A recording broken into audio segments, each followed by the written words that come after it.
So many pieces all back together now. What's your vision?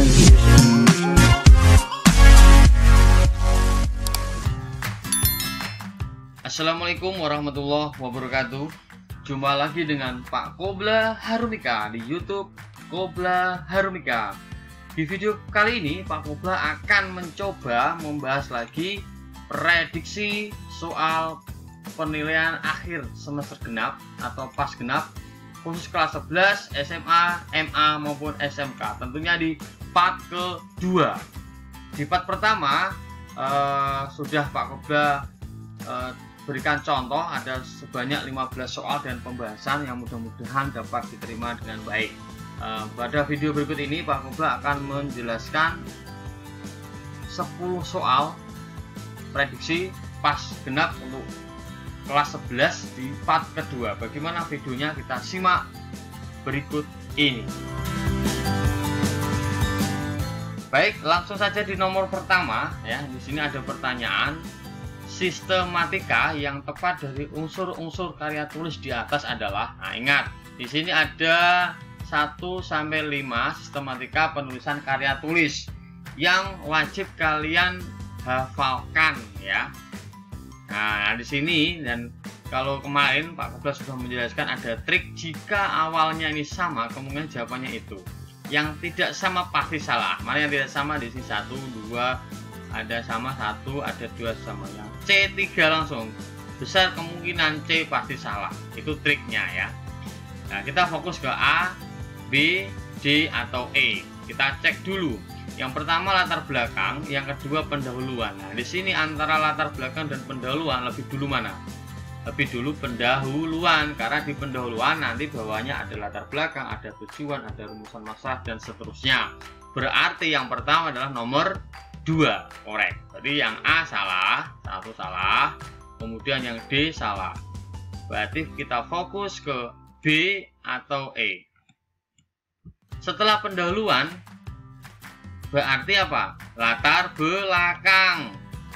Berarti 21. Kalau yang B 23 jelas salah. Besar kemungkinan jawabannya adalah E. Kita cek ya, setelah pendahuluan, latar belakang, kemudian 4-nya adalah pembahasan, betul.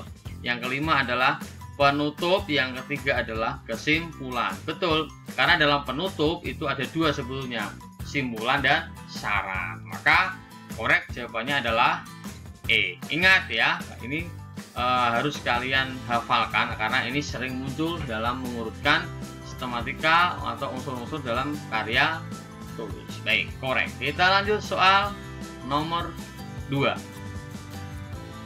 Kalimat saran yang tepat dalam kata pengantar sebuah karya tulis adalah, ingat, ini sini ada kata kunci kalimat saran. Kalau tidak saran berarti salah. Kita cek yang A. Penulis menyadari sepenuhnya bahwa karya tulis ini masih jauh dari sempurna. Oleh karena itu dengan rendah hati kami mengharap tegur, sapa, dan kritik. Kritik ya, bukan saran. Berarti A salah. B kita cek, penulis menyadari bahwa karya tulis ini kurang sempurna. Oleh karena itu kritik yang membangun dari penulis sangat penulis harapkan. Oh, maaf, ini sebetulnya sama ya antara A dan B ya. Di sini kritik yang membangun dari pembaca sangat penulis harapkan. Berarti apa? Saran ya. Di sini kritik yang membangun. Ya, saran. Kita tunggu dulu ya. Apakah ini B? Apakah jawabannya atau tidak? Kita cek lagi yang C. Untuk itu meningkatkan mutu karya tulis, penulis dengan rendah hati menerima terhadap saran dan kritik demi perbaikan. Nah, ini juga saran. Nah, ini juga saran. Misalkan kita cek lagi yang D. Telah disadari bahwa karya tulis ini masih jauh dari sempurna, sehingga saran dan kritik. Oke. Kesimpulannya sama dengan E juga. A, B, C, D, dan E ini semuanya saran dalam kata pengantar sebuah karya tulis. Tetapi kita diminta untuk mencari penulisan yang benar dan sesuai dengan EYD atau kata baku, karena karya tulis harus kata bahasa baku ya, tidak bahasa lisan. Kita cek ya. harus pertama adalah penulis. Yang tidak menggunakan kata penulis seperti C, D pasti salah. Nah, itu triknya. C, D salah. Nah, kita fokusnya A, B, E. Maaf tadi salah A, saya sudah menyalahkan, tapi kita cek juga perbandingan antara A, B, dan E. A. Penulis menyadari sepenuhnya bahwa karya tulis ini masih jauh dari sempurna. Jauh dari sempurna. Oleh karena itu dengan rendah hati, nah tidak usah seperti itu ya. Jadi kata pengantarnya tidak usah menggunakan kata-kata yang berlebihan. Ada kata masih jauh dari sempurna. Kita menggunakan apa? Kurang sempurna. Oleh karena itu kritik yang membangun, nah ini dari pembaca sangat penuh harapkan. Jadi korek, jawabannya adalah B. Kenapa salah Pak ini? Tegur dan sapa ini bukan bahasa ilmiah karya tulis, itu alasannya. Ini juga ada masih jauh dari sempurna, ini tidak resmi dipakai ya. Yang bagaimana dengan yang E Pak? Kita cek penulis sadar. Nah, bahasa sadar adalah bahasa tidak resmi atau bahasa lisan. Padahal yang dinamakan karya tulis itu adalah menggunakan bahasa resmi, bahasa baku atau sesuai dengan EYD juga bisa, EWPBI juga bisa. Ejaan umum pedoman bahasa Indonesia. Jadi dalam penulisan karya tulis harus menggunakan bahasa yang resmi, bukan bahasa lisan. Jadi korek jawabannya adalah B. Itu alasannya ya. Baik, kita lanjut soal nomor 3. Latar belakang yang sesuai dengan judul karya tulis tersebut adalah, nah di sini pertanyaannya latar belakang. Seperti yang sudah Pak Kumpul jelaskan di part pertama, latar belakang itu alasan yang mendorong dibuatnya judul itu. Contoh misalkan judulnya makan, maka latar belakangnya adalah lapar. Judulnya minum, latar belakang adalah haus. Itu antara judul dan latar belakang. Kita cek judulnya adalah Bahasa Remaja dalam Majalah Remaja. Nah ini judulnya, Bahasa Remaja dalam Majalah Remaja. Nah, latar belakang kenapa dibuat judul Bahasa Remaja? Kita cek misalkan A. Para penerbit majalah remaja menggunakan tata bahasa yang tidak baku untuk menarik perhatian dan para remaja dalam membaca. Mungkin ya. Kita cek yang B. Bahasa Indonesia yang digunakan anak remaja di Indonesia cenderung memilih ragam santai. Begitu pula dalam majalah remaja saat ini. Ada majalah. Di sini ada majalah remaja. Di sini di A ada ya, para penerbit majalah remaja menggunakan tata bahasa dan yang tidak baku untuk menarik perhatian. Bahasanya mana? Nah, ini antara A dan B mungkin ya. Kita cek yang C. Karya tulis ini akan menguraikan masalah tata bahasa Indonesia yang baik dan benar untuk menambah. Untuk itu berarti apa? Tujuan. Maka jelas C bukan latar belakang. Hilang. D. Tata bahasa bagus sebenarnya cukup penting dan tepat untuk lagi, berarti bukan latar belakang. Tujuan. E. Minat membaca majalah pada kaum remaja cenderung meningkat. Hal ini seiring dengan banyaknya. Nah ini bisa minat membaca ya. Padahal di sini judulnya bahasa, maka tidak tepat. Fokus kita antara A dan B. Bahasa remaja, ada kata kunci bahasa remaja. Ada majalah remaja. A juga adalah majalah remaja, B juga ada majalah remaja. Kemudian bahasa remaja, bahasa remaja. Nah ini para penerbit. Nah di sini bahasa Indonesia yang digunakan. Jadi korek yang paling tepat adalah B ya. Di sini ada bahasa Indonesia yang digunakan anak remaja di Indonesia cenderung memilih ragam santai. Begitu pula dalam majalah remaja saat ini. Ya, itu korek. Jadi jawabannya B. Itu ya. Jadi yang pertama kalau yang C, D, E adalah tujuan, jelas salah. Yang A bukan ke masalah para penerbit, tapi kalau bahasa Indonesia. Korek. Kita lanjut soal berikutnya, nomor 4. Penulisan daftar pustaka yang tepat adalah, ini sudah pernah Pak Kopla jelaskan di penjelasan pembahasan soal ujian ya. Daftar pustaka itu ada singkatannya Natajukobit.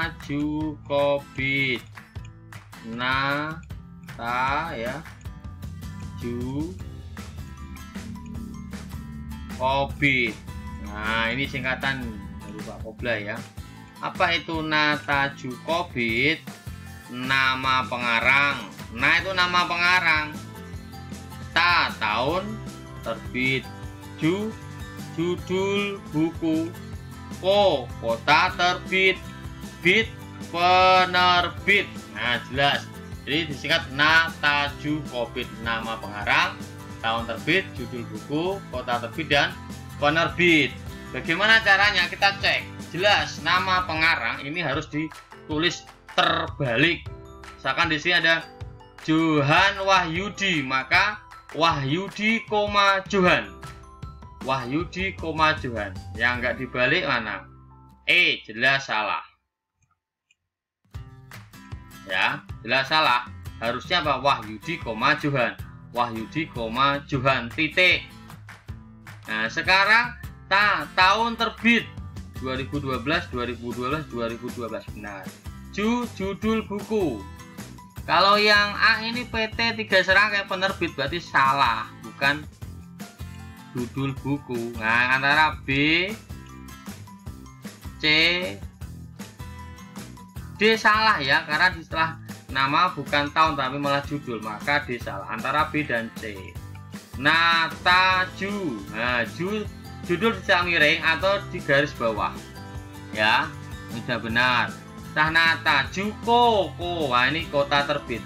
Nah, ini kota terbit Solo. Kalau ini malah penerbit dulu, jelas. Jadi jawaban yang paling tepat adalah B, korek. Jadi urutannya Natajukobit, nama pengarang dibalik, titik, tahun terbit, judul buku dicetak miring atau di garis bawah kalau tidak cetak miring, kota terbit, jadi Solo, titik 2, ini harus titik 2, betul. Kemudian bit, penerbit, di akhir tanda titik. Korek, jadi jawabannya adalah Bandung. Oke, kita lanjut soal ke nomor 5. Tahapan penulisan karya ilmiah yang tepat adalah, ini harus kalian hafalkan. Tahapannya adalah ini yang jelas salah. Nah, sudah Pak Kobla jelaskan yang sama ini, yang sama yang benar ya. Nomor 1, pemilihan dan penentuan topik pengamatan, betul ya. Ini yang sama lagi 2, ini kemungkinan besar salah. Kok bisa Pak? Triknya memang harus sama, 1, 1, 2, 2. Kemungkinan antara A dan B ini trik yang paling cepat dan memang seperti itu ya. Ini kan kita membahas secara cepat. Nah, kita cek. 2, penentuan tujuan pengamatan, betul. Setelah tujuan apa? 4-3 atau 3-4? 4, pengumpulan sumber informasi baru penyusunan karya tulis ilmiah. Berarti apa? Pengumpulan baru penyusunan. Berarti 4 dulu baru 3. Oke, korek, jawabannya adalah A. Berarti pemilihan dan penentuan topik pengamatan, penentuan tujuan, pengumpulan sumber informasi baru penyusunan karya tulis ilmiah. Baik, jadi jawabannya adalah A. Korek. Baik, kita lanjut soal nomor 6 ya. Di sini ada pertanyaan, inti penggalan kata pengantar di atas adalah. Ingat, kata pengantar itu ada 1, ucapan syukur kepada Tuhan Yang Maha Esa, 2, ucapan terima kasih, 3, penyampaian saran dan kritik, dan yang keempat adalah penulis. Nah, itu yang mana? Kita cek. Bahan-bahan dalam laporan ini disusun berdasarkan hasil praktik industri di Dinas Pendidikan dan Olahraga Kota Ambon dari tanggal titik-titik sampai titik-titik. Di sini ada waktu ya. Nah, kita cek. Ucapan terima kasih jelas tidak. Nggak ada ucapan terima kasih.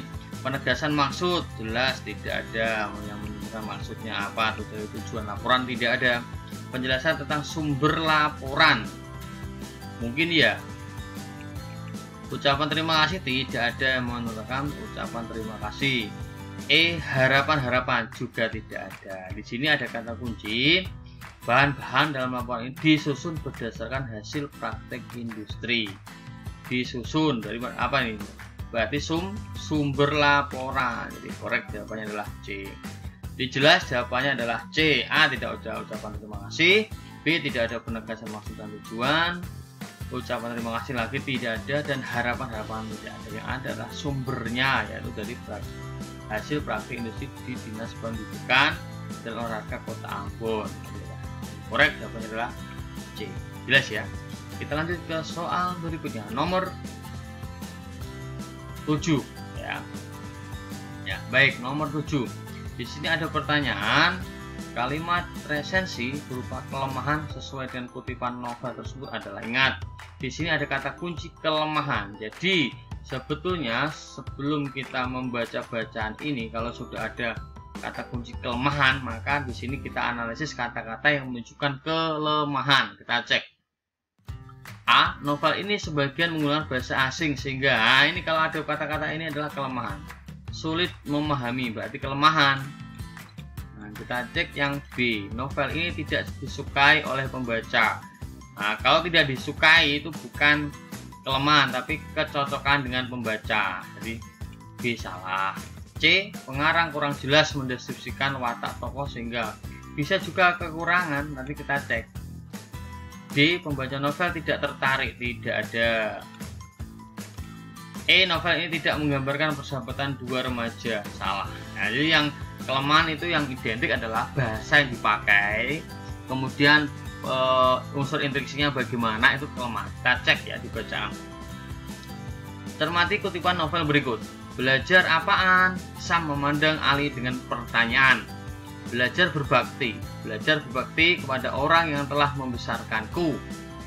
Good will angry if you do not do it, isn't it?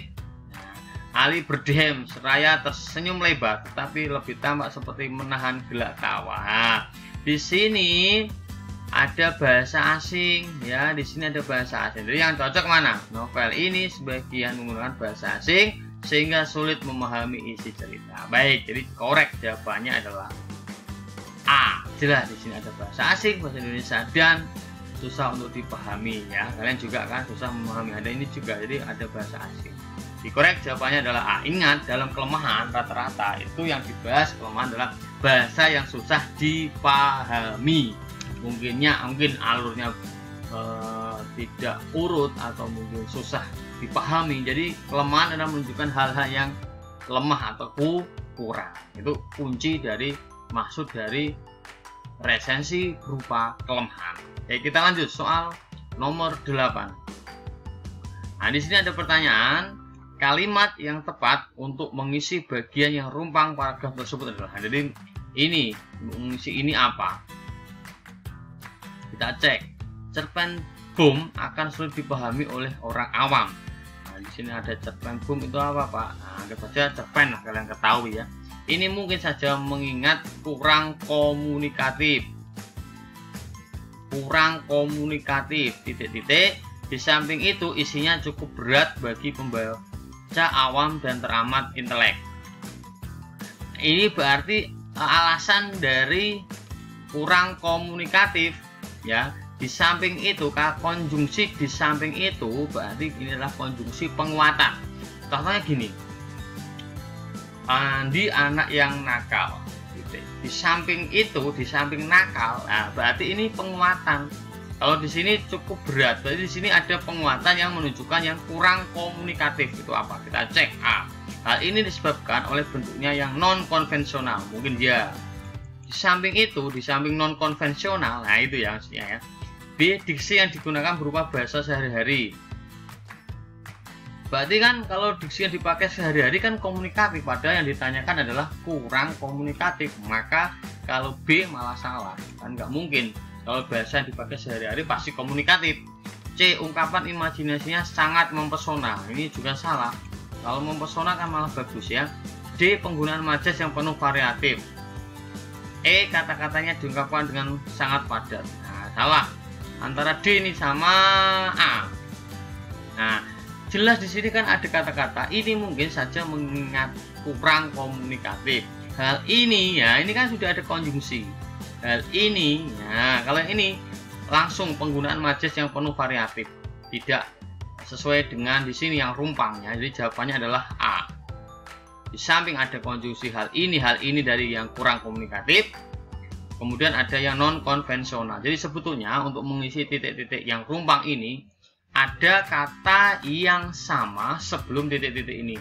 Sama dalam arti itu pengulangan kata atau kata yang menunjukkan makna itu. Contoh di sini, hal ini kan sama. Hal ini apa? Kurang komunikatif. Jadi ada hubungannya, konjungsinya menunjuk ke sini.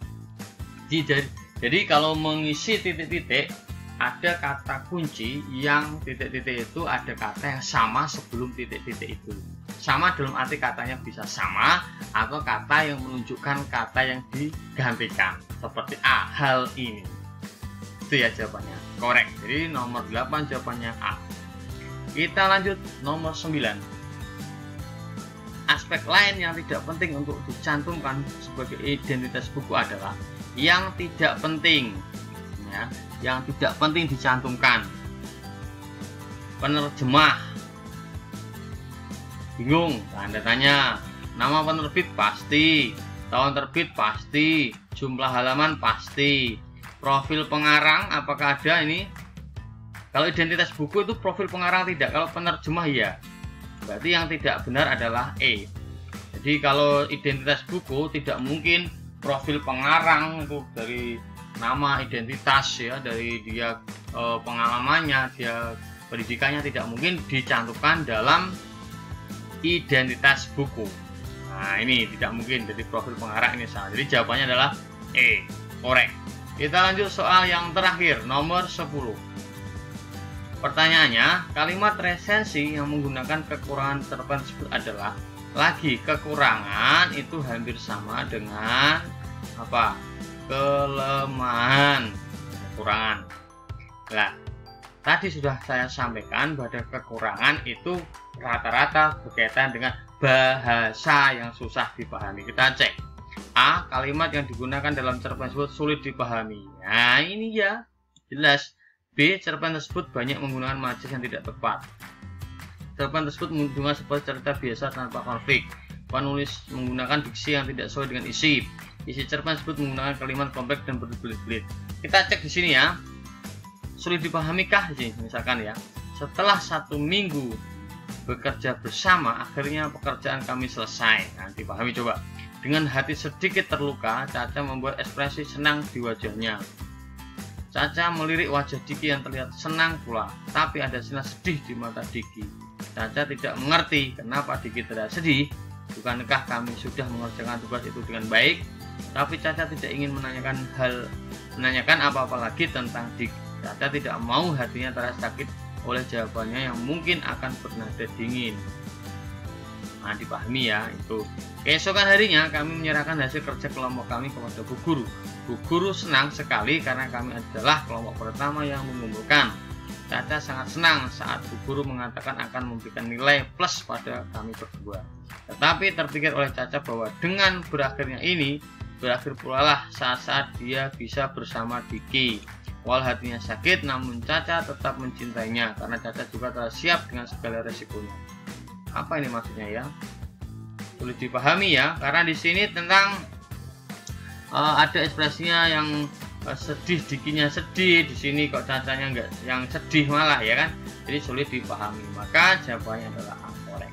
Ingat, kata kunci kelemahan atau kekurangan suatu resensi adalah bahasa yang susah dipahami, bahasa yang sulit dipahami, ataupun mungkin kata-kata yang menggunakan istilah campuran sehingga endingnya memang sulit dipahami. Itu ya, jadi soal 1 sampai 10 sudah Pak sudah sampaikan. Mudah-mudahan ada manfaatnya, dan jika kalian belum jelas bisa ditanyakan di kolom komentar. Tetap belajar dan tetap semangat. Dan assalamualaikum warahmatullahi wabarakatuh.